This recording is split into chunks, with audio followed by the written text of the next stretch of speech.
In this video, we're going to be looking at the matrix method. The matrix method is a technique that allows us to solve systems of equations. If you look at our first equation here, 2x plus 3y equals 10, x minus 5y equals 2. We transform this into a matrix by grabbing all of the coefficients, the 2, the 3, and the 10, the 1, the minus 5, and the 2. The vertical line you see here represents where the equals was previously. If we had 3 equations and 3 unknowns, it works the same way. I would grab the 3, the 2, the 3, the 1. 1 minus 1, 1, 3. Minus 1, 5, 2, and 11. Again, the vertical line is where the equals is. The square brackets denote we are looking at a matrix. This is row 1, which will abbreviate R1. This is row 2, R2. And similarly, when I have 3 rows, I've got row 1, row 2, and row 3. We're going to use the matrix in the way to get ones down the main diagonal. See this line going down? That's called the main diagonal. I want to get ones in those positions and zeros in the other. And if I can do that, then I can read off the answer for x and the answer for y. So I'm going to use this 1 to make a 0 under it. I'm going to use this 1 to make a 0 above it. If I had 3 equations and 3 unknowns, I would get a 1 in this place and then make a 0 under it. I would make another 0 under it. Then I would get this 1 and make a 0 above it and a 0 under it. And finally, I would grab this 1 and make zeros above it. And if we could do all that, we would get the answer for the x, the y, and the z. How do we do this? Well, we do this by what are called row operations. I'm going to operate on the row. It's possible we can swap 2 rows. So that would look like R1 swap with R2 if those are the 2 that I want to swap. I can multiply the whole row by a number and make a new row. So here this would mean 5 times row 1, and I'm going to make a new row 1. I can take 2 rows and add them together and make a new row. So maybe I want to add row 1 to row 3 to make a new row 3. I might also want to divide a row by a number. So I can multiply by a number like 5, or I could divide the row by 3 and make a new row 2. All right, so the way we're going to get these ones and zeros is by doing some of these row operations. So let's look at an example.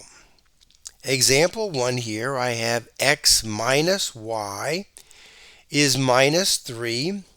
2x plus 3y equals 14.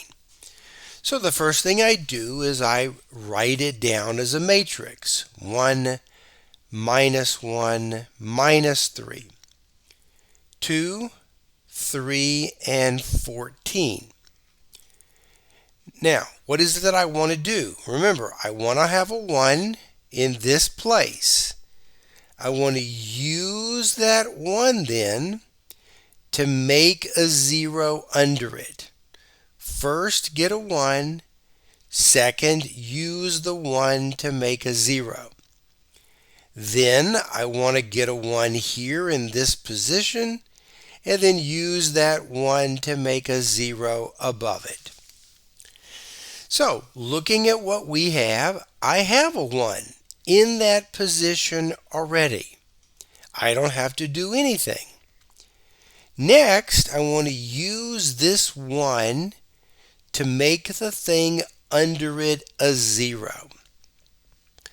So the question is this. I need something to multiply by this 1 that when I add 2, I get 0. Well, that would be minus 2, because minus 2 times 1 is minus 2. Add 2, that would be 0. Now, where is the 1? The 1 is in row 1. The 2 is in row 2. So I'm going to take minus 2 times row 1, add that to row 2, and I'm going to make a new row 2. That's the only one that's new. Row 1 will stay what it originally is. So let's take a look. I'm going to take minus 2 times row 1. I went up too high because we still want to see row 1. There we go. So minus 2 times this term, minus 2.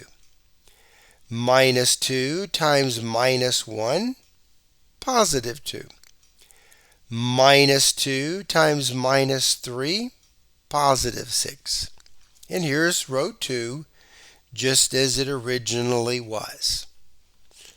So whenever I multiply a row by something, I have to do that to the entire row. And so if I add those up now, let's see what happens. Minus 2, add 2, 0. 2 and 3 is 5. 6 and 14 is 20. And this is my new row 2. Remember, what was row 1? 1 minus 1 minus 3. So here's old row 1. Here's my new row 2. So I've got the 1, got a 0. I need a 1 there. Well, if I take 5 and divide by 5, I get a 1. So I'm going to take row 2, each term, and divide by 5. 0 divided by 5, 0. 5 divided by 5, 1. 20 divided by 5 is this 4. All right, so I've got a 1, a 0, and a 1. Now, if you need to stop and think, stop the video, back up, listen again if you need to. So now I've got this 1 and I want to make the thing above it a 0. Well, the good news is if I simply add those two numbers together, I'm going to get 0. So that means I'm going to take row 2, add row 1, and get a new row 1. Because that's the place I want to make the 0.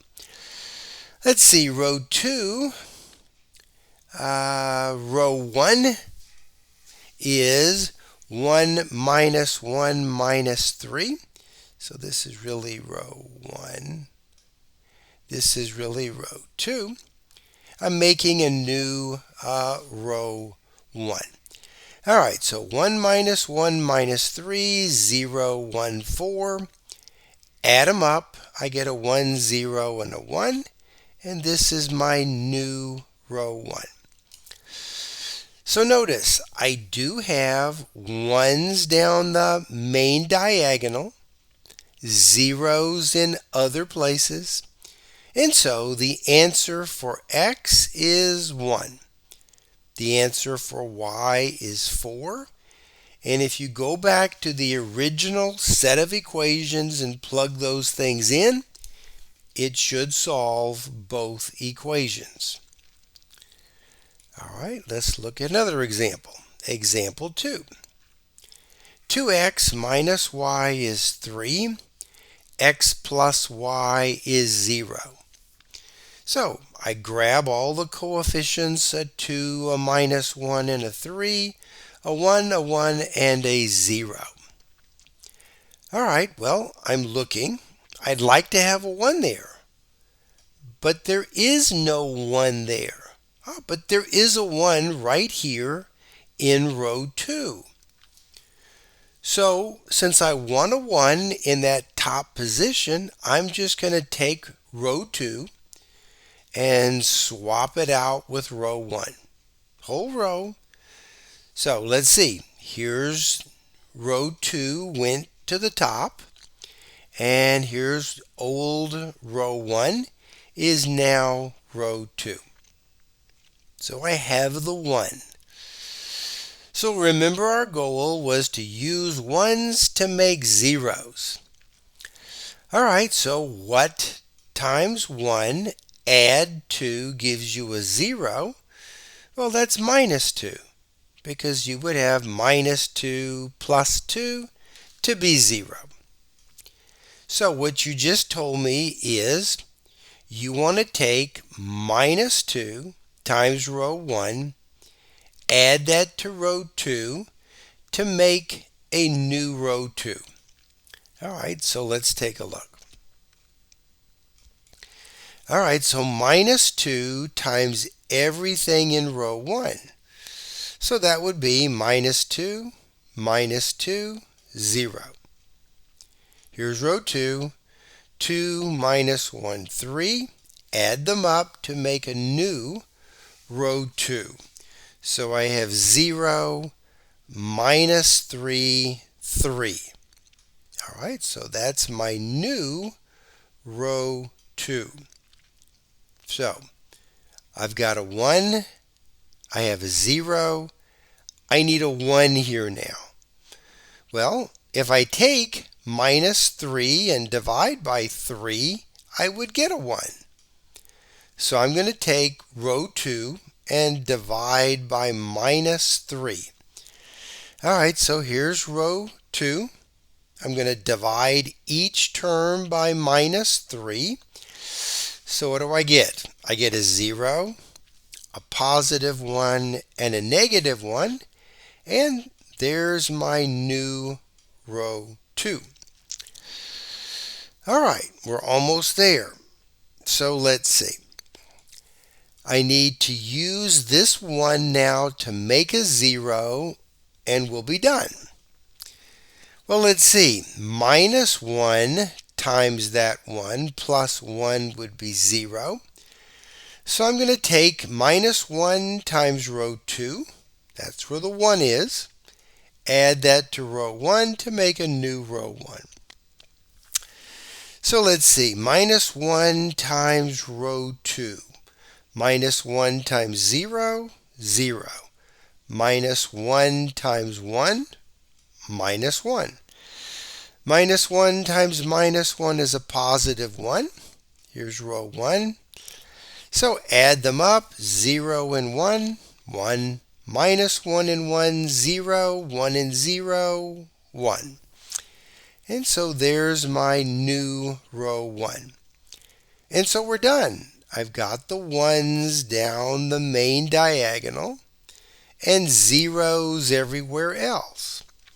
So x is 1, y is minus 1.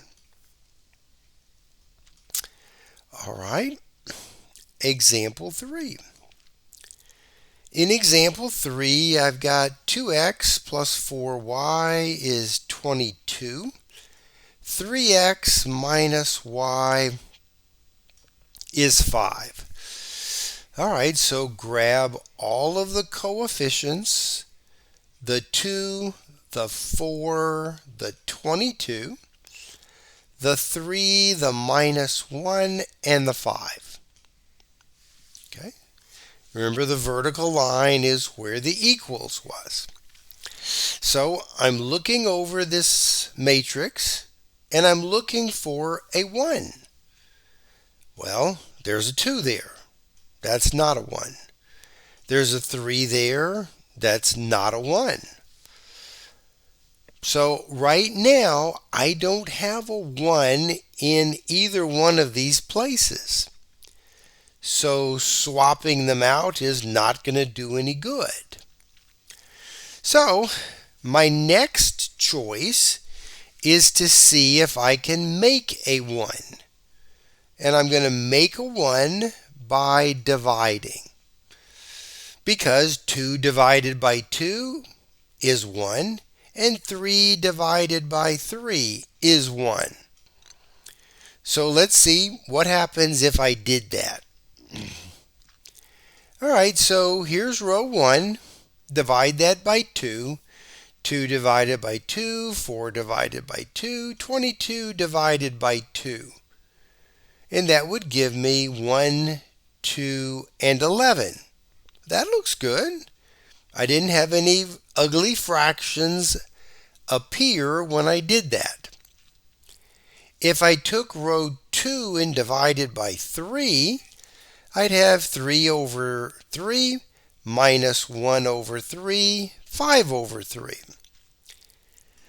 But if I did that, I would end up with 1 minus 1/3 and a 5/3. Now I have ugly fractions, which would mean I would have to add them in all the steps afterwards. So I probably don't want to take row 2 and divide by 3.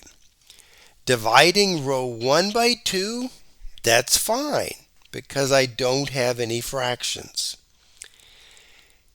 If you had a problem where both divisions created fractions, you would not continue doing it this way. You would do something else which is sneakier and more complicated. But for us in this situation, in this video, that's too complicated for now. It will not appear on the final. Alright, so I took row 1, divided that by 2, and row 2 stayed the same. Now we're in good shape. I want to use the 1 to make a 0. Well, that would be minus 3 plus 3 would give me 0. So take minus 3 times row 1, add that to row 2 to make a new row 2. All right, let's see. Minus 3 times row 1. That would be a minus 3. Minus 3 times 2 is a minus 6. Minus 3 times 11 is a minus 33. I'm adding in row 2, and so I would get 0. Minus 6 plus minus 1 is a minus 7. Minus 3 plus 5 is a minus 28. And that's my new row 2. So I've got a 1, got a 0. Next I want a 1 there. So I know minus 7 divided by 7 is 1. So I'm going to take row 2 and divide that by minus 7. All right, so here's row 2. Divide every term in it by minus 7. So I would get 0, 1, and 4. And that's my new row 2. And so we're almost done. I need to use this 1 to make a 0 above it. Well, minus 2 plus 2 would be 0. And so that's minus 2 times row 2, because that's where the 1 is at. I'm adding that to row 1 because that's where the 2 is, and I'm making a new row 1. All right, and so minus 2 times row 2, that would be 0, minus 2. Minus 2 times that 4 is a minus 8. Here's row 1, so add them up. Minus 8 and 11 is 3. That's my new row 1. And so I've got 1s on the main diagonal. And I can now conclude the answer for x is 3. The answer for y is 4. So hopefully this video helps you understand the matrix method a little better than before.